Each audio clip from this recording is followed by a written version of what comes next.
Hey, I'm Bernie Perrant, and you're watching Nasty Knuckles.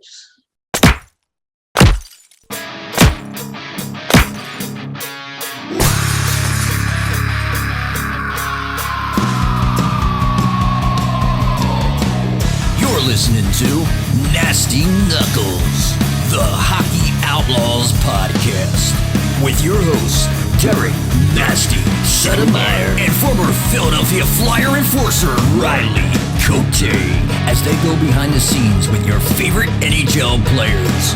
Time to face off.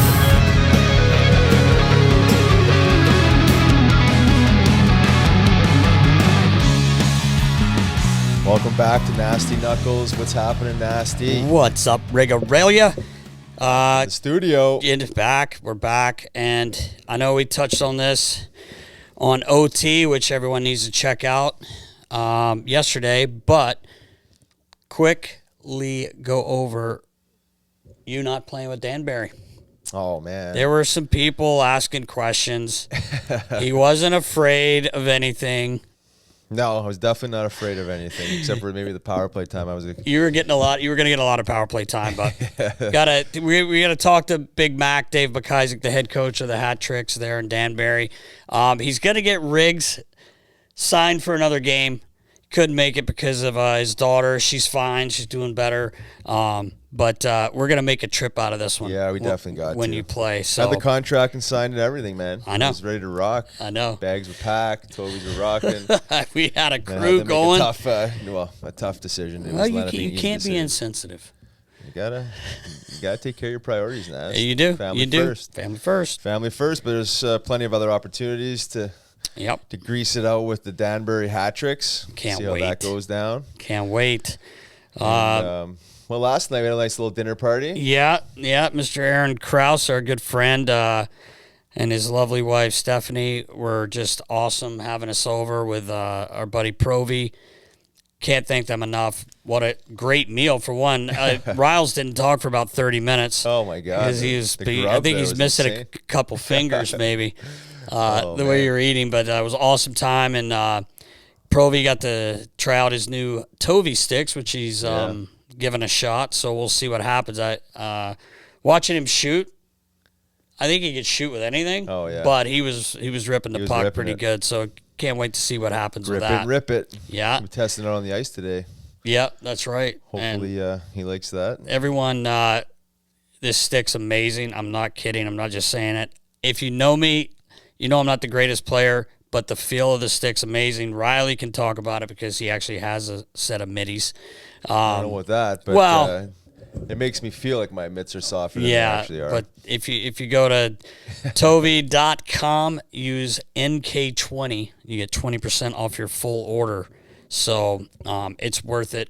The sticks are unbelievable. So, Yep, absolutely. I think this technology will change the hockey stick landscape. It's going to take some time because I think there's an adjustment period for a lot of guys that seem to like the ceremonial portion of taping their sticks. Taping their stick, But, exactly. I think you can wrap your head around not taping your stick, but the feel is there, the balance is there. That's right. Obviously, feather light, all that good stuff. Unbelievable. So highly durable. Yes. TobyHockey.com. That's right.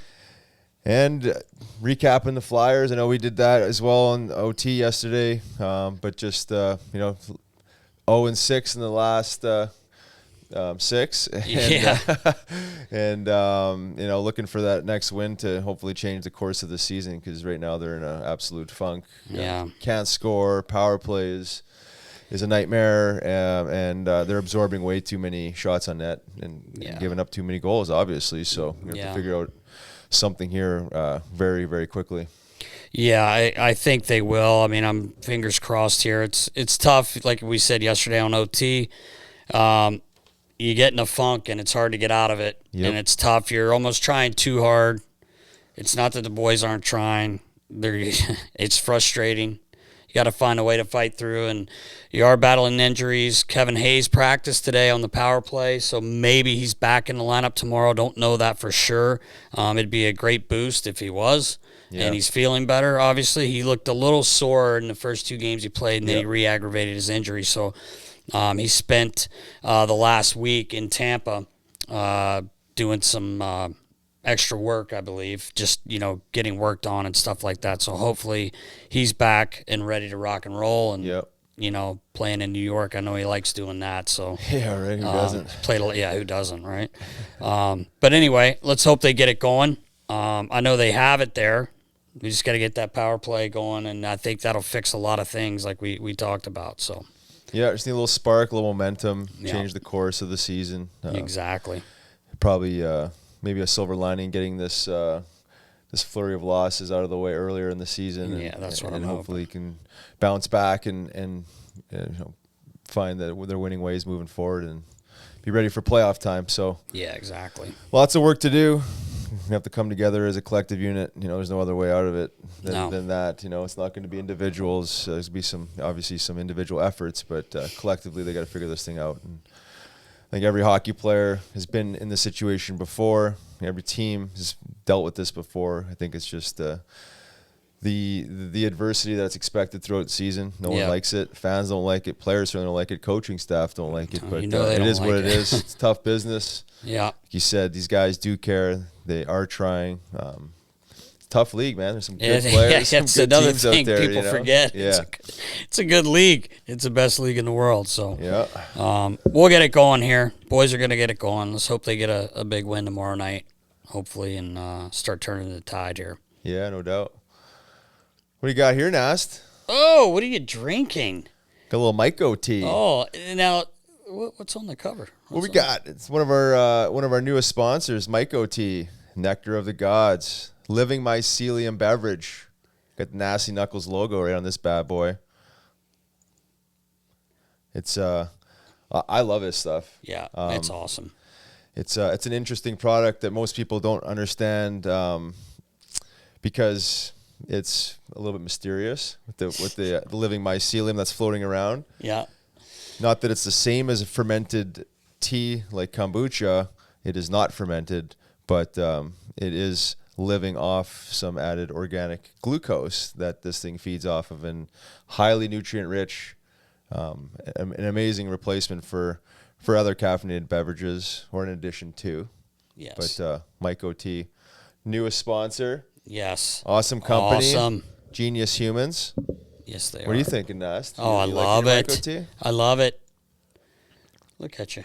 Where's yours? Did you need help opening that? I did, saw yeah, you struggling yeah, a little yeah, bit. yeah. I didn't know if you Forearms wanted were to a bring in the fucking big muscle. gun here.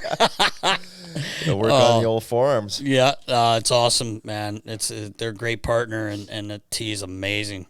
Yep. Hoping to get it into some local establishments here. Yeah, and this one here is cordyceps. There's 12 different species, actually. They have cordyceps, and lion's mane seem to be the go-to for us anyways. But you can check them out at drinkmycotea.com, and Hockey Outlaws to save 10% on your order. So amazing products.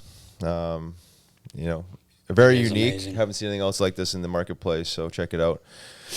And you will enjoy. You will. And this week's episode 51, is presented by MyBookie. From all the biggest games to the smallest events, make every bet worth your while with MyBookie. Yes, sir, Riggs. You start by doubling your first deposit initially with MyBookie's first deposit bonus.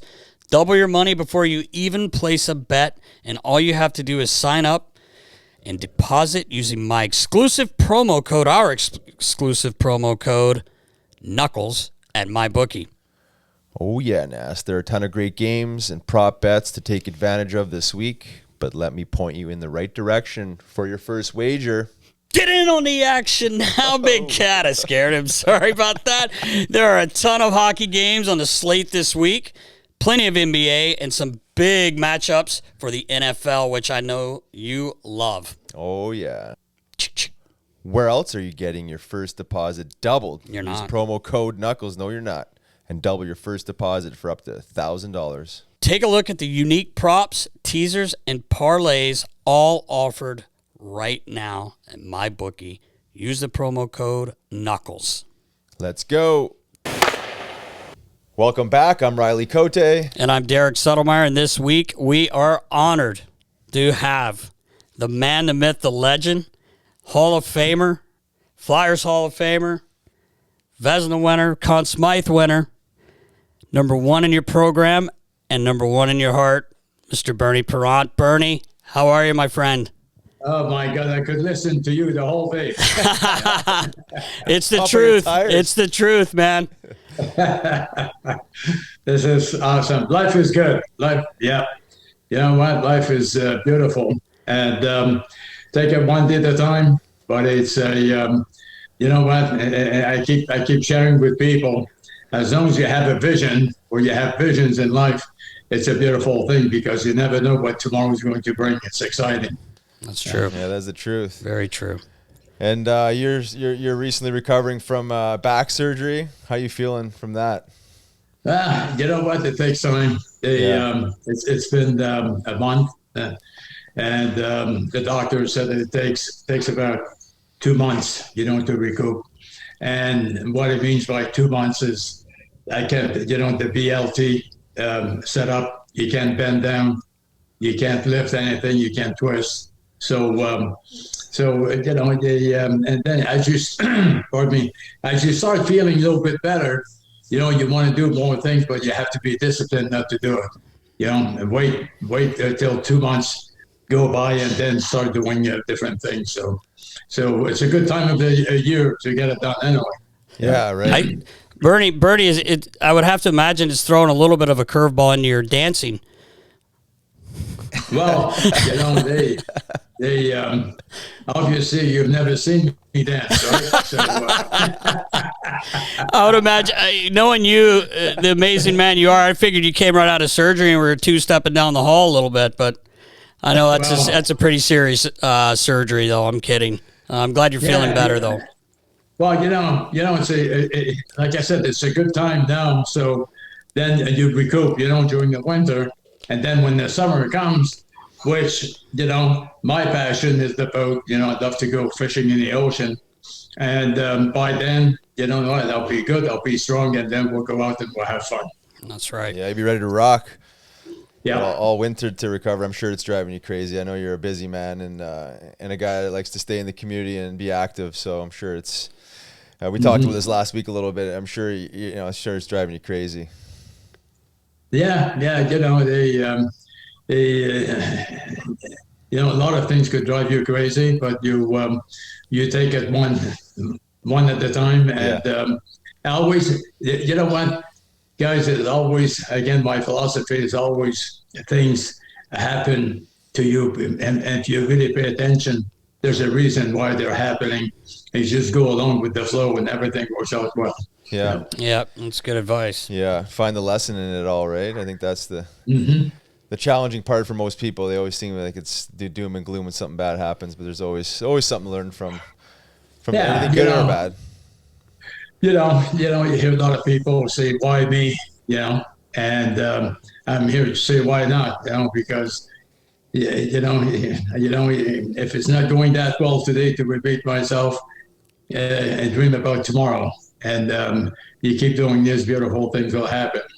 Yeah, that's right. That's the truth. Well, wish you best in your recovery there, Bernie. I know you got some time left, but you have the right attitude, obviously. So props to you for that. Yeah, it works out good. It's coming along. Yeah. So we'll be there. We'll be there to take you guys out fishing. That's right. We're talking about it. That would be awesome. Yeah, we're really looking forward to that. That would be on the bucket list, to say the least. Yeah, for sure.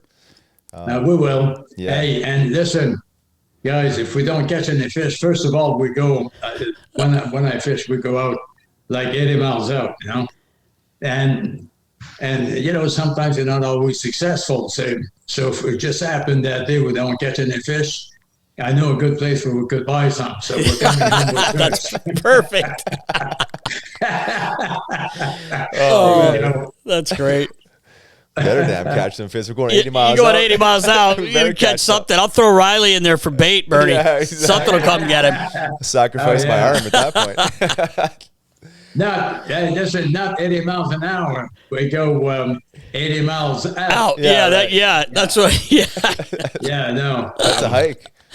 That's a hike for sure. That's a long way. And you were saying last week when I saw you there, Bernie, what was the biggest fish that you've ever caught? Biggest one we ever caught it's called the Baltimore Canyon, which is, they're called the canyons because the flats before you get to the canyons are about 300 feet deep. And when you hit the canyon, it drops about 1,500 feet.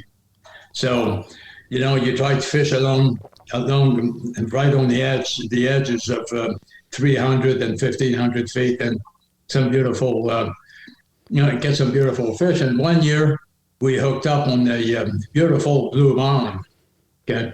And we fought him for 2.5, maybe 3 hours. And finally, usually what we do if it's not in the tournament, you release him. And this one died on us, so we had to bring the fish in. And I had a block and tackle set up, so we tied the fish up and then bring him in the cockpit, of the boat. Then we took the boat, and then we came home, and the biologist was waiting for us, because he heard about that big fish we were bringing home. And he opened the fish up, think about this, and he said it was an old female, 25 years old. Wow. How about this? Whoa. That's insane. Yeah, 25 years old, and the fish was 900 pounds. Wow. Oh, my God. I know. That was what an experience that was. Something like this is once in a lifetime, and there's a lot to be grateful for. Beautiful thing. Yeah, no doubt. No doubt. The forearms must have been burning after that one. Reeling it in. Reel that one in. How long did you say it took? 3 hours? To fight the fish? Yeah. Well, to reel it in, yeah? Yeah, 3 hours. Yeah, you figure a fish like this, by the time you get back, we were 80 miles out, so a fish would lose quite a few pounds, and it dries up. So the fish had to be, biologists said it had to be at least 1,000 pounds. Wow. So, it doesn't happen every trip, but when it does, it's a beautiful thing. Oh, that's incredible. That is. Hopefully we can scoop up a 900-pounder right now.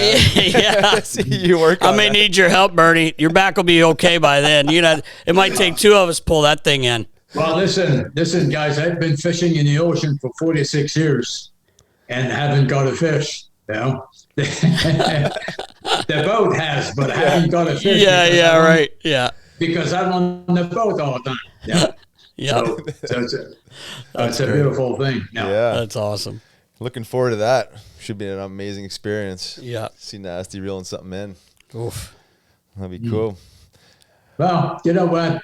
Quickly, usually your fish we catch over there, it's like 100, 150 pound yellowfin tuna, which is still a very, good sized fish. And you have values, you have all kinds of nature is beautiful. 80 miles out, it's a beautiful thing. Once in a while, you see big whales, swimming, going by the boat, and it's sometimes could be a little bit scary, but they're friendly, and the whole thing is very exciting. A lot of fun. You'll enjoy yourself. Yeah, I'm looking forward to sure. it. I've never been out that far, so it'll be an experience for me, and definitely never a fish for a fish that size. No, either, me either. So, looking forward to that. Cool. Yeah, so we wanted to shift gears here, talk a little bit about the Flyers sure. hockey, current situation. I know we touched on this a little bit last week there when I was on your show there, Bernie, but and since then I think they've dropped a couple, at least, a few if more, not three. yeah. But what are your thoughts overall on the direction it's going? Because it started off well, seemed to have a lot of good energy. The team was, obviously winning some games, and they look like a collective unit. And what's going on? Do you think from your perspective? I think what's going on now is more of a lack of communication on the ice. I think they have good players, they have good coach, good system, and good goalies, and I think it's all it comes down to communication, and as starting from the goalies, to the defense, to the forward, and the coaching staff and the whole bit. And you know what? Especially when things are going south a little bit, like they have been the last few games. Was it 5 or 6 games? It's I think 6. they lost. Yeah, 6 now, Bernie. Yep. You know, this is a time where you have to have meetings and not be afraid to share how you feel about what you're doing and how you feel about what the players are doing. I'm talking as a goaltender, for an example. You know, talk to your defenseman, you know, mostly, and you know, and to me, best way to do this is ask questions. You know, what do you do in certain situations? You know, because once I understand more what you're going to do, then it helps me to anticipate and be at the right place at the right time. And I remember quickly when we had situations like this when I played them, and Joe Watson was. I had great defensemen, but Joe was a very, very student of the game. And Joe would always share with the other guys, and I was part of the group too, as a goalie, that the defenseman should always focus on the chest of the player, not the puck, not the stick or whatever they had, face on the chest. Okay. So wherever the player would go, then Joe would know exactly how to position himself, how to do it. And then the fact that I, you know, as a goalie, if I know if they're doing the same thing, I'll the defense, then if you have a right-hand shot, for an example, I know that 9 out of 10 times the shot will go on the left side. If it's a left-hand shot, 9 out of 10 times it would go on the 6 side. So it helps you to anticipate. And if I make nine saves and let one in, I think it's pretty good average. You know? Yep. Yeah. So it's communication, and then having said that, then there's more communication between the defense and the forward. You know, who's going to back check? How you're going to back check it? What can I expect from you when you're back checking? What can you expect from me as a defenseman? So once you understand more and more about what you're going to do in different situations, then you put this together as a team, and then you perform a lot better. Yeah. Yeah, for sure. No, that's good insight. There's definitely a lack of communication. I 100% agree with that.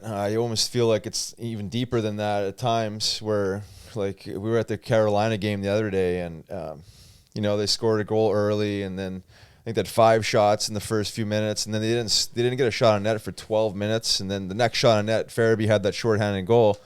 But there's just like, I don't know, urgency, what the word is exactly. You know, I just feel like some of these other teams that they're playing just seem to be crisper and a little bit more assertive, you know, if you will, as far as the way they're playing the game.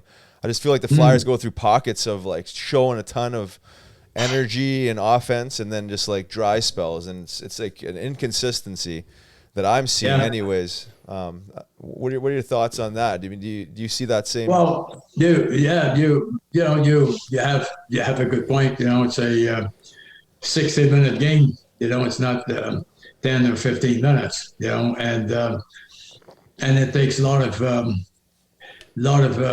and I'll go back just quickly here. A lot of communication to be performing at your best with the team as a team for 60 minutes, you know, and because you're playing against good hockey players. Sure. So it's not just your team, but you know, you have to respect those guys. They're good hockey players. But once you understand your system, then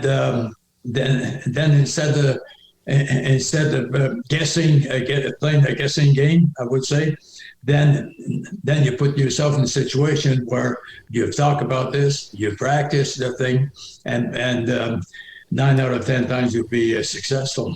Very important. Yeah. Yeah, Bernie, talking with Keith Jones a little bit, and he had a pretty good point too. I'd like to get your thoughts on this. Their power play is struggling so bad, and it's something they've counted on for the last, I don't know how many years, 10 years. It's been really good with G, Claude Giroux, obviously he's an unbelievable power play player, but he feels like if that can get going, then every other part of the game hopefully can come together, just because obviously there's a lack of confidence right now on the power play, and they've got the players to score some goals, obviously. Mm-hmm. Right. Well, it's the same thing. You're playing against a team who obviously the team has studied your team, so they know what you're doing in different situations. So you have to make some changes. You have to react differently, because if you react the same way as you done the game before and the game before, then they'll be at the right place at the right time, and you won't be able to make your move or whatever, decision. So you have, it's a constant challenge of creating situations where the opposite team has no clue exactly what you're going to do your next move, and that's when you take advantage of that situation. Yeah. Right.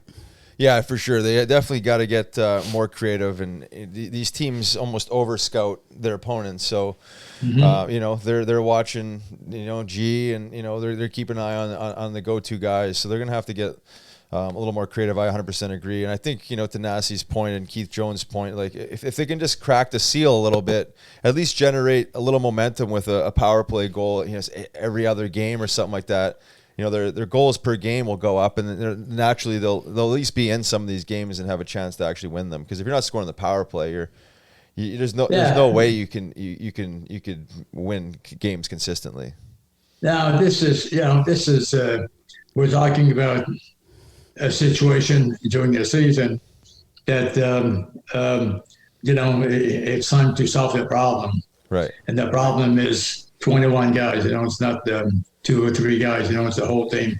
And this is why, again, communication among the players. You close the dressing room, you close the door, and you go one by one. And what am I doing wrong?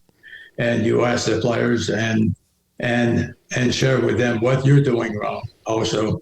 And then it's constructive criticism. And once you look at this, then it gets you closer, gets you to understand more of what's going on, and make the changes as you go on the ice. Because, like you said earlier,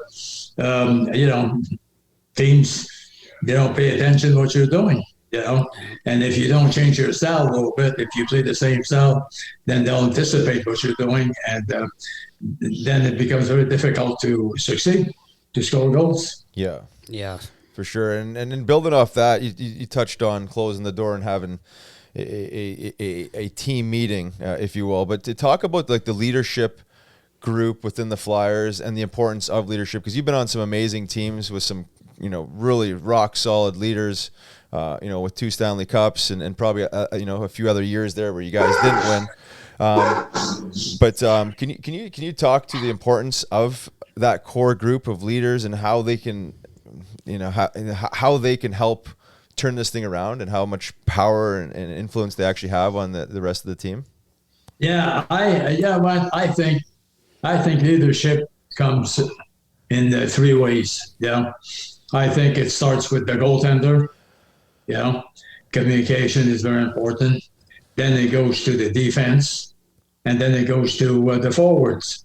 So you have your leader, with the forwards, you have your leader on the one leader on defense, and you have your goaltender. And it's important to have those 3 steps, because that's what makes the machine go. And if leadership slows down a little bit, or it's not happening, that's when the team suffers, because that's when you can constantly make mistakes.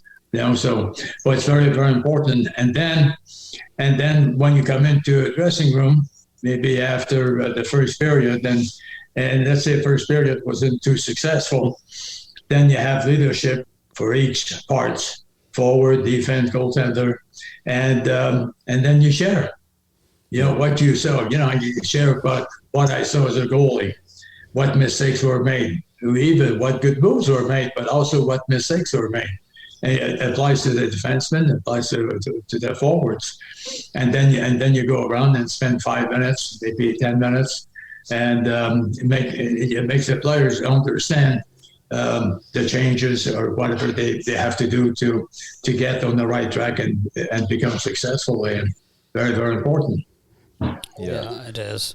Yeah, and talking things through is really the key. And you've mentioned it several times, the communication. You can't sit back and feel sorry for yourself and just kind of, harbor your frustrations. I think, like opening up and, guys are passionate, maybe frustrated at times, and at the very least throwing it out there for guys to rally around, and communicate back to seeing maybe what kind of solution we can come up with, right? Because it's a team effort. Even guys on the ice are seeing something different than maybe the coaching staff, or maybe some suggestions. But I think the leadership group, I always say the core leadership group needs to help steer the rudder. But I think like everyone is a leader in their own right, and everyone's got to do their own part and toe the rope. But I think just these dialogues need to continue to happen. You're not going to talk your way out of this losing slump that they're in, but I think it's just connecting on a few different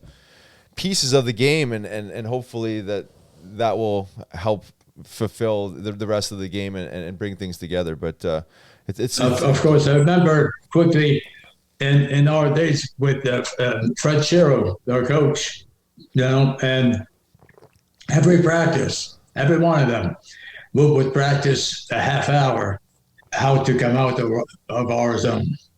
And we had 4 or 5 different ways to come out. Mm-hmm. We would spend a half hour every practice, the beginning of a practice, and we were challenged by forwards coming in, and how we would come out.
Yeah, that's definitely a lot better, especially for you being a goaltender. If that puck's getting out of there without the turnovers. Like there was a tough one last night that.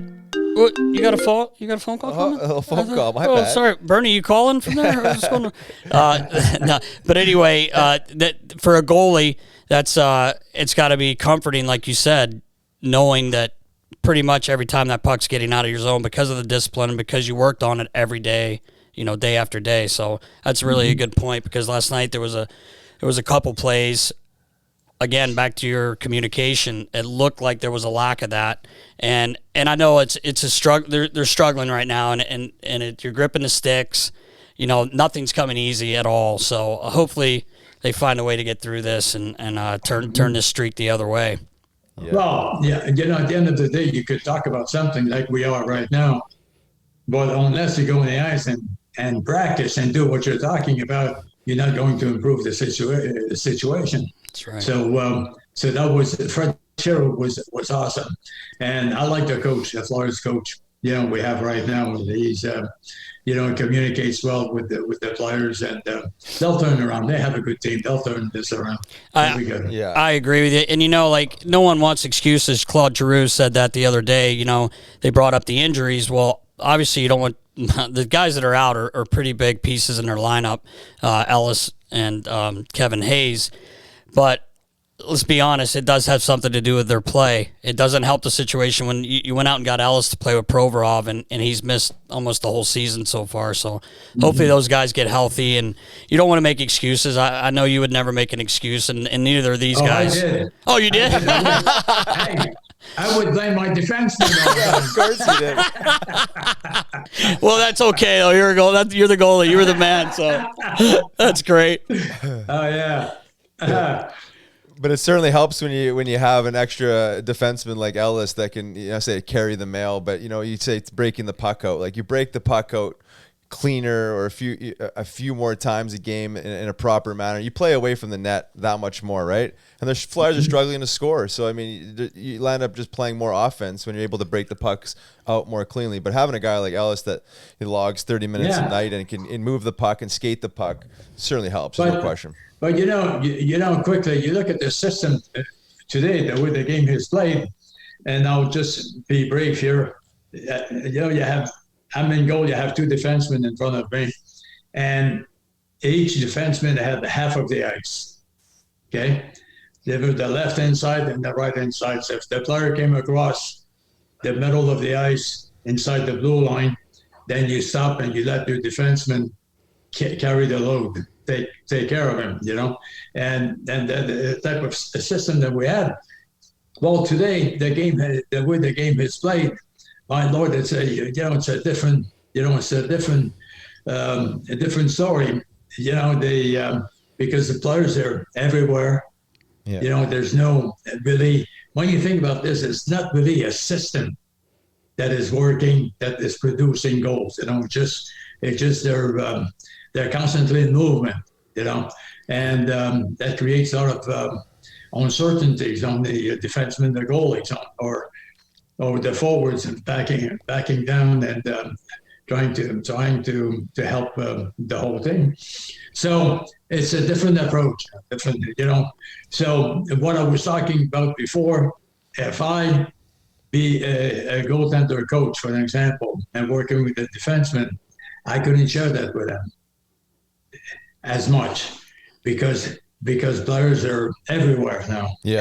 Right. It's very difficult to be disciplined because the place are changing directions in so many ways so fast. It's very, very, very difficult to overcome. So, and then I have to share with you quickly here about the goaltending. If you look at all the goaltenders, National Hockey League, they all have the same style. Yes. Okay. Not maybe 5 or 6 or whatever. Yeah. All of them, they're all playing the same style. What is the style they play? They drop to their knees. Why do they drop to their knees? Because the pads that they're wearing, it's so, not because it's so wide or so high or whatever. It's so stiff that they can't move their skates sideways to make the save. So they have to drop to their knees to cover the shots on the ice. But once you drop to your knees, then you're committed. Now, if the puck changes directions, then you see goalies jumping and trying to make the save on the other side of the net or whatever. It's very difficult. And then when you're standing up, the difference between standing up and dropping to your knees is very simple. When you stand up, you make the save and you redirect the rebounds most of the time. Yeah. But when you're blocking a shot, the rebound goes back in front. Yep. And that creates problems. So and then again, having said that, then players have to realize, and I'm sure they are, but have to realize that if the puck goes through, then it's going to be anywhere where I'm at now, and try to to control the rebound, not the opposite team. Yeah. Then you got a clean house on those on the rebound shots there for sure. Yeah. I didn't realize that with the pads, that was the reason why that the goalies went down like that. Why the style changed. Oh yeah, it's a whole league. Yeah. All the goalies are playing the same way. Yeah. So I don't know if there's a rule that they have to have those pads or whatever. I'm not sure, but you know what? It's difficult. For example, let's say you have the puck in the corner, okay, and you see the goalies. You never see a goalie standing up against the post, looking at where the puck is in the corner. If you watch you watch the games again, you know you'll see the goalie's always on the. Yeah, he's crouched down, right? Yeah, sealed up against the always post. on one knee. Yeah. Okay, so if the puck gets in front, then it interferes with challenging your shooter. Okay, and quite a few times I've seen guys shooting the puck towards the goalie, and there's about this much room, between the shoulders and the bar, and they'll score goals that way. Yeah. You know? But the reason they're doing this is because they can't stand against the post because the pads are so very difficult to control, so stiff now. Yeah, you're right. You don't see a guy hugging the post like you used to. That's for sure. Standing like you said. Well, you know what? Especially when Bobby Hull came down with the puck. Remember Bobby Hull? Yes. 120 miles an hour. Oof. I would hold on the post and give him the opening. I can't blame you. Because your guys' gear wasn't nearly as big as it is now. So I can't blame you. Oh my God, 120 miles an hour. Oh, that's insane. Sometimes he would come down across the blue line, guys, quickly. And then between the blue line and the circle, he would wind up, big shoulders, curved legs. Okay. Yeah. There's Bobby Hull barking right now. and he would wind up. He looked at me. I looked at him. Everything became in slow motion. And I would look up in the sky and say, Lord, let him score so he would miss me. Yeah. He doesn't hit me. 120 miles an hour. My Lord. I don't blame you. I don't blame you. Bernie, I've been fortunate enough. I got to meet you when I was really young. I was actually in Maine the first time with Sudsy, my dad. He was a trainer there, and I'm not sure if it was when I think you had just started maybe coaching, being a goalie coach and all that, but I don't know if you were still, I don't think you were playing at the time, but anyway, you let me shoot some tape balls at you and stuff. It was great. I thought it was the coolest thing ever.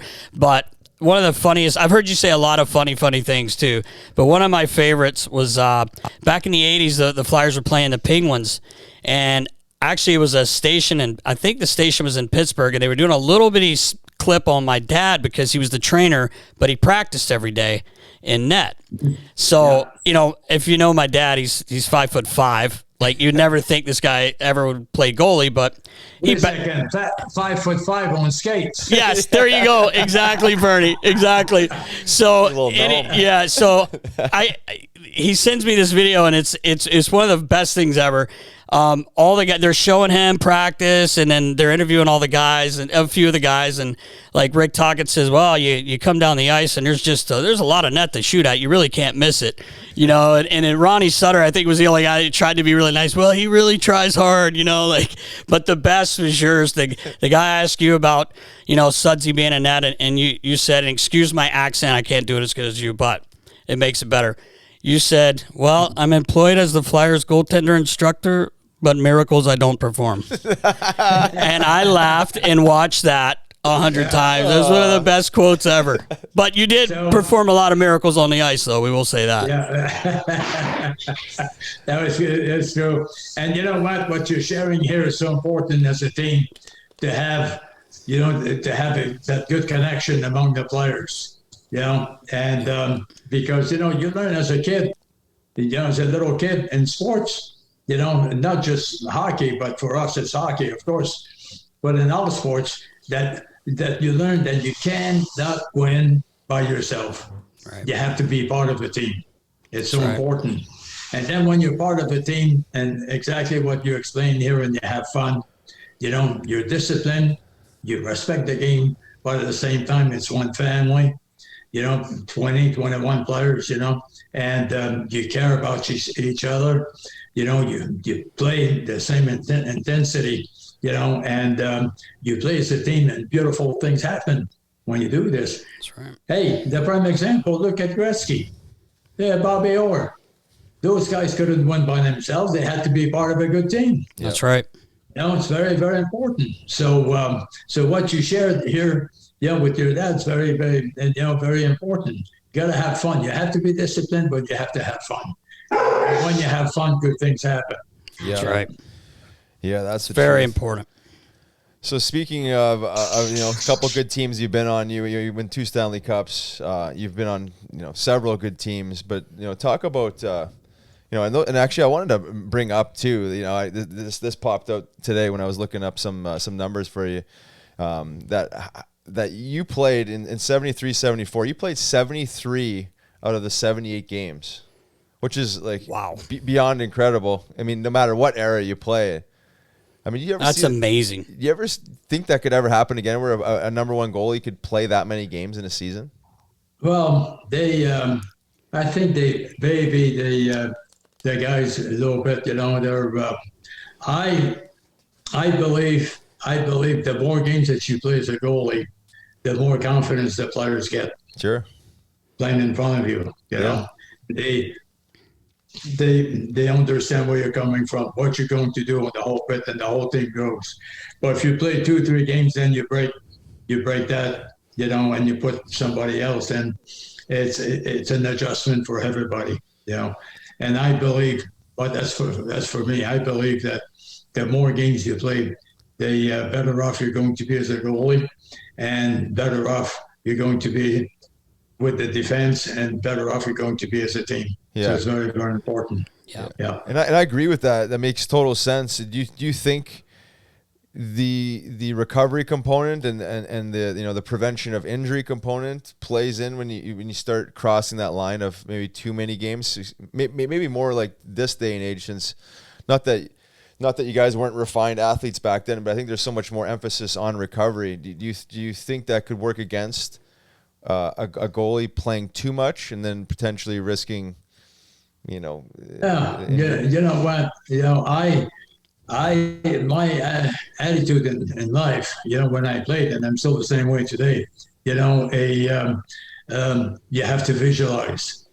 Okay, very important as a player, not just goalie, but as a player, visualize where you want to be at the end of a hockey season.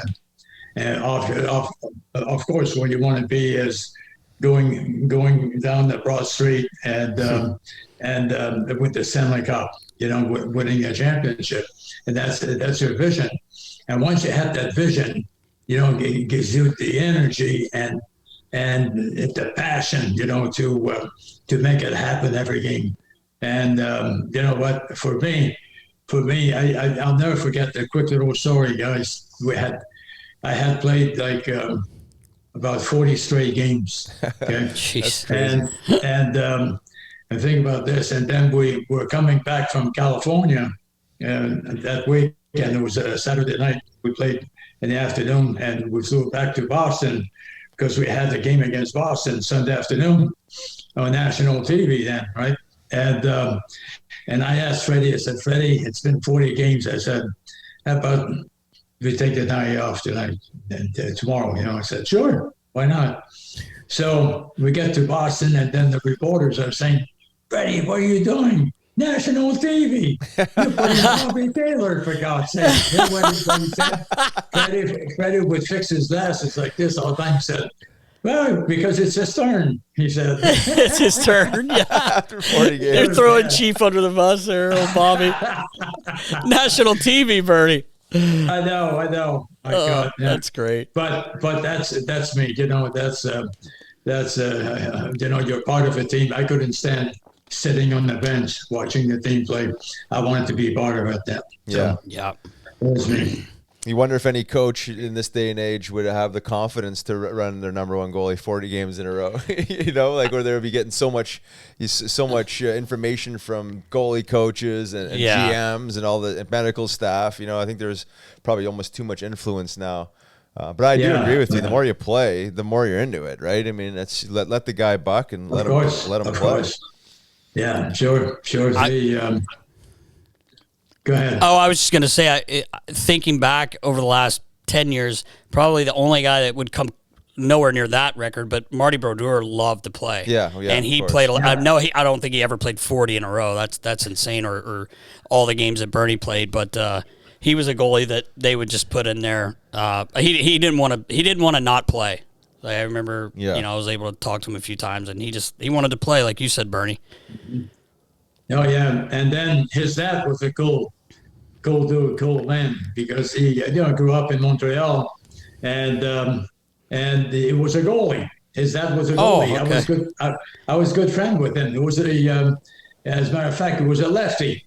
Wow. It was a lefty, and then after a while, then he became a photographer for Montreal Canadiens. Oh, okay. They had that little hole in the glass in the corner. Yeah. And that's why he took pictures of the games, but he was a good man. But Marty was, I call him once in a while, we talk a little bit, and what a great individual, what a great goaltender he was. Yeah, he was. And and he played a lot of games too, and that's what it's all about now. Yeah, for sure. Talk about the team surrounding you there in those, especially those cup years. And we talked briefly about like the leadership and the core group of guys there. But talk about like that feeling in the locker room, because it seemed like you guys were unstoppable. You guys believed it, and you visualized it the whole bit. Everyone's on board. Can you talk a little bit about that team chemistry you guys had? Oh yeah, we were good. We were good friends. The whole team, everybody, and we especially went on the road. After a game, it was a must. Everybody had to show up wherever we were, the city, at this one spot. Have one beer or two beers, and then you could go home or go back to your room or whatever. But everybody had to get together after, and we did this. Everywhere we played, and that's that togetherness we had.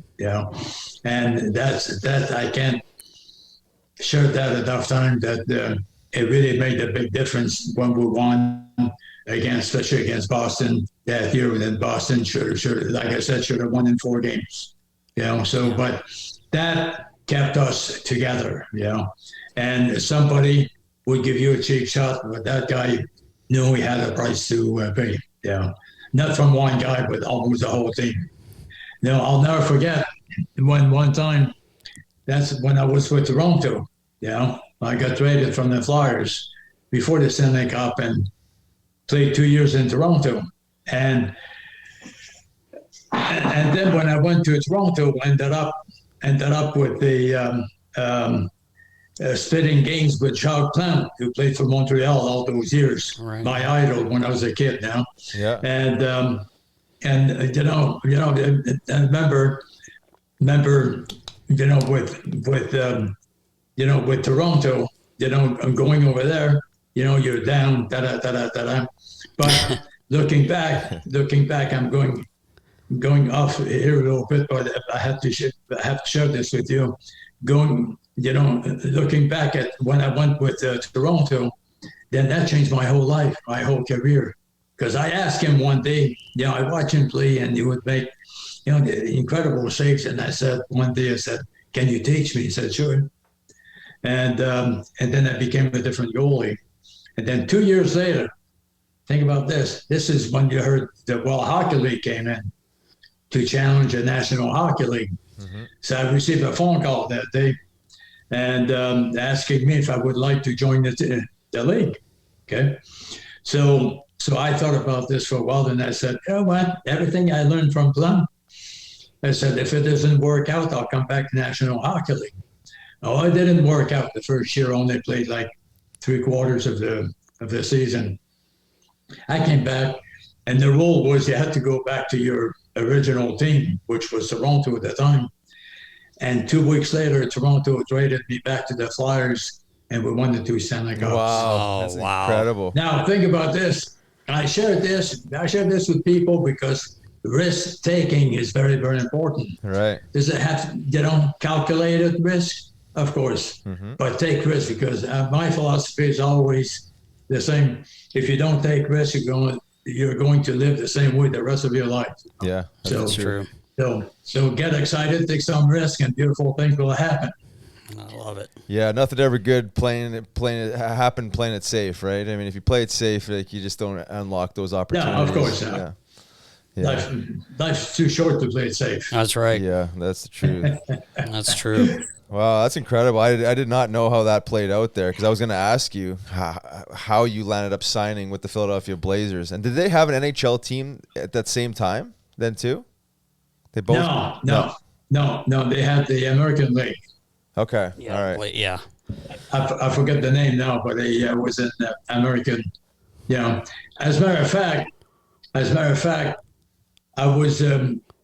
I signed with the Screaming Eagles, Miami Screaming Eagles.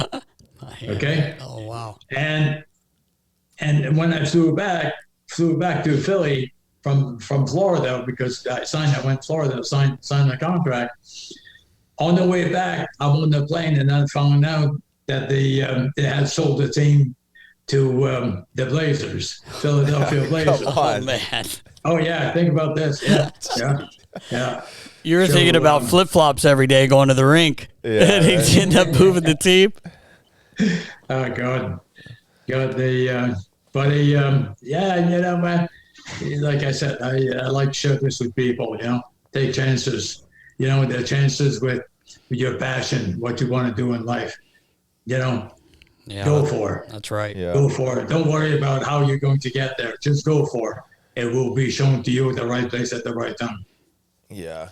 I've heard you say that before, Bernie, and it always resonates with me when you talk like that, because I've learned that in my own personal life and how important that is. But that is amazing advice, because I think so many people are crippled by fear, and they struggle with taking that leap of faith, if you want to call it that. But it's nothing more than, you say, calculated risk. Yeah, we're not suggesting taking stupid risk, but you got to have some confidence in yourself and put yourself out there. And also remember, you take the risk, it doesn't work out, it's because universe has something better for you. Right. How about that? Yeah. Yeah, that risk. It's a beautiful way to live, Yeah, exactly. I'm believing that for sure. Yeah. Myself. No, for sure. It's good. It's good advice for anybody at any point of their life too, right? Because I feel like people get to a certain age too. They're like, oh, well, now I definitely can't take risk. You could take risk when you're younger, but I think the recipe is for forever. Because like you said, if you fail taking that risk, it's certainly opening up another opportunity, or it's going to show you what other direction you need to go, because that didn't work out. So the answer is almost over here, Look at the risk I'm going to take. We're taking you two guys out. Exactly. That's a big one. That's a major risk. Yeah. Oh, man. Oh, God. Yeah, that's going to be a calculated risk for sure. Yeah. Yeah. I'm looking forward to that. I'll just stay out of the way. Yeah. I'll just watch. Bernie, you tell us what to do. So I know, Bernie, you do a lot of stuff in the community. You have since you retired. You're very visible. You're an ambassador, the whole bit. I want to talk a little bit about the stuff you got going on with I think now Snyder Hockey, and how you're involved in the community. Well, it's a good. Thanks for bringing this up. The Jeannie, my wife, is very, very creative, and out of sight, out of mind. Yeah, that's right. And it's been a long time, since 1979, since I played. So different generation came up, and if you don't stay up in front of people, and have communication, with the public, different generations, they about you, but they don't, they won't focus that much, But she's she has and is doing a fantastic job in keeping my name and the excitement, with the people about what we did, as a team, not as an individual, but as a team, winning the two Stanley Cups in Philadelphia, and today I look back, like a lot of young people, the 14, 12, 13-year-old kids, will come up and, hey, Mr. Bryant, can I have your autograph, And it's not one kid, talking about a lot of kids, and there's a reason for this. Because they say, kids communicate good these days. It's not like the old days, And she's doing a fantastic job, and it's rewarding. I love it. I'd love to get involved with people, and if there's a problem or something like this, I'll always be there to listen. And if in some ways I can help, I will. If not, then I'll find somebody to help. But this is, again, you're talking about it's a big team now. It's not 21 players, but it's a big team. And if you're part of that big team and you're helping people, beautiful things happen. Yes, for sure. That is the truth, putting that good karma into the world, right? The selfless actions. I feel like, every time I talk to you, you can just feel your good energy. You're a positive person, and you're always smiling and making people feel like $1 million. So yes, for sure. I see that. I know Nasty sees that, and I'm sure all the Flyers fans and anybody that's ever run into you sees that. So keep being you, because that's what the world needs. A lot more of. Well, is that energy. One little thing I like to share with you too is my approach. And I read about this a few years back, and after digesting the whole thing, it really makes so much sense. Is universe. This is what I communicate with universe. Okay, and whatever you ask in universe, whatever you have a passion for something, remember it's nothing's too big. It's like taking a bucket of water out of the ocean. It won't change the ocean. And ask, number one, okay? Ask universe, whatever your desire, whatever your passion, whatever you want to do, ask. Number two, very important to remember, believe. Mm-hmm. And every day when you get up, you think about what you've asked, you believe in it, and when you're happy, you're pumped, you believe in this, that's when good things happen. And the third one is receive. And this is so powerful. How it's going to happen, it's none of your concern. Mm-hmm. All belongs to the universe. So ask, believe, and receive. And how you're going to receive, then you get up in the morning and say, maybe today, maybe it's going to happen. But the universe will rearrange situation and people to come into your life that you couldn't imagine to do this the rest of your life, but the universe will bring the right people, the right place at the right time to make it happen. Beautiful thing.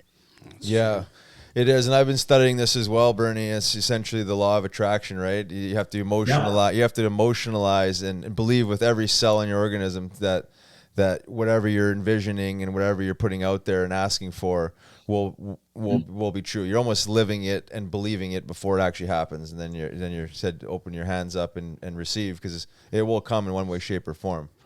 Yeah, beautiful thing. Yeah.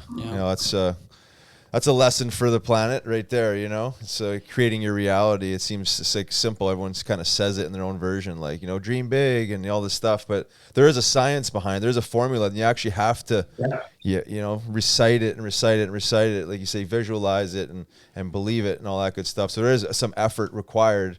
It's not just an empty thought, right? There's emotion behind it. Yeah. So like I said, it's all go back to your passion. Yeah. What you want to do, and make it big. Yeah. And it will happen. So you just quickly, you get up in the morning and say, "Wow, I'm wondering if today's the day." Isn't that great? That's starting right. your day like that, Yeah. full thing. So that's what it's all about now. Powerful stuff, Bernie. Well, before we let you go, is there anything else you wanted to plug? I know you have maybe a passion project coming soon. Do you want to talk about? Well, and the thing I want to plug is maybe plug my boat so we don't sink when we go fishing. That's a really good idea. Thank God, plug that one up. I hope you guys can swim. Yeah. I'll bring my water wings. Yeah, my wings. I'll bring my son Elvis's water wings. I'll Yeah. bring those with me. Yeah, we're coming up with the goalie bully. How about this? And we're going to, Jeannie, my wife, is behind the whole thing, but it's a beautiful thing, and we're going to, we're starting, in the Delaware Valley, and then eventually we're going to spread out across the country. It's it's beautiful. With the stadium and all the food chains, and the whole bit. It's a big undertaking, but it's also very, very exciting, and I look forward to move forward. So having said that, for right now, the information that I have to share with you, but hopefully we get together down the road, and I'll be able to share a little bit more about it and how successful this thing is working. I just want to say I love the tagline Jeannie gave us, so if you want to say it. Go ahead. What's your tagline? Only the Lord. Only the Lord craves more. That's awesome. That's the best. Hopefully have some. Yeah. Hopefully have some goalie bully on the old boat. See. Yeah. Good to have some. Have a little lunch. Definitely, we will. Yeah. Oh yeah, looking forward to that. Bernie, I got to thank you also for a couple summers ago sending that great video to my son for his birthday. It was one of the best ones ever. You told him you love chocolate cake, so have a piece. You still get into a little chocolate cake? I know Riley doesn't with his diet. He's no fun, man. He won't have any junk food. Yes, I do. Yes, I do. I see a chocolate cake, somehow my vision changes. I can't blame you. And it's a beautiful thing. So come on, once in a while, it's good. You know what I do is I'll break down for one day, then the next 6 days I'm very disciplined, so you don't get hurt. Yeah, there you go. That's all it is, discipline. Good strategy, yeah, exactly. Yeah. We can't thank you enough, Bernie. Yeah, man. It's so awesome getting to talk to you, and hopefully we see you soon. I know Riley got to see you last week, but keep getting better. Know that you'll be back dancing your 2 steps in another month. You got one more month. You're good. Yeah. If I can, then I'll call Bobby Taylor. There you go. Let him fill in. Just kidding. I'm getting better every day, and it's working out well. And I know that everything will work out. Is working out, not well, but is working out, and we'll be ready this summer to go catch some big fish, guys. All right. And I just want to thank you for having me on your great show. When it was, time went by. It's incredible. It was a beautiful thing. Thank you so much. Thank you, buddy. Thanks, Bernie. We appreciate you. Mm-hmm. Have a good day, guys. You too. That interview was brought to you by Fans of Philly. Yes. Fans of Philly is the #1 organizer of Philly fan trips for all sports. For upcoming Flyers trips, they're going to... Well, they're going to Arizona, which you and I are attending, so and we cannot. Half away. Yes, next Friday, I believe we're taking off. Boys and girls, please join us. It's going to be amazing. After that, they're headed to Seattle at the end of December, the 29th, and in the beginning of the year, they're going to be going to the Islanders' new building, January 17th for that game, and then March.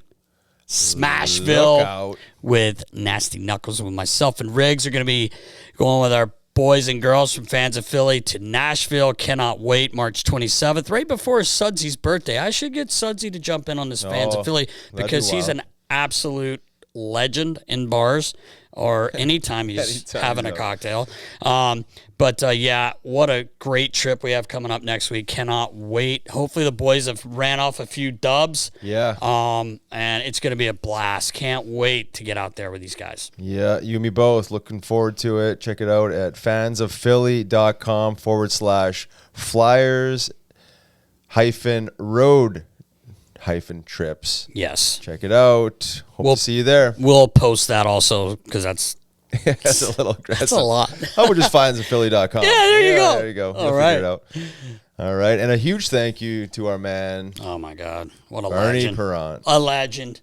That's the first time you could say number one in your program in your heart because there aren't many number ones. That's right. And he is a number one in Philadelphia. No doubt. We could have kept talking to Bernie forever. He's got great stories.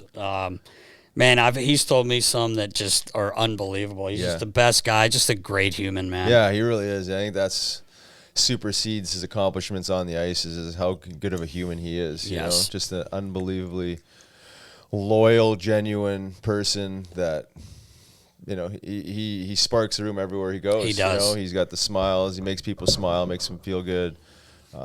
You know, he's got a ton of wisdom. You know, I love speaking with him because he's always got some gems that he drops that they're super important for youth, for adults, for anybody. He just he has a really, really positive outlook on life, and he's certainly used it on and off the ice. So always nice to reconnect with Bernie.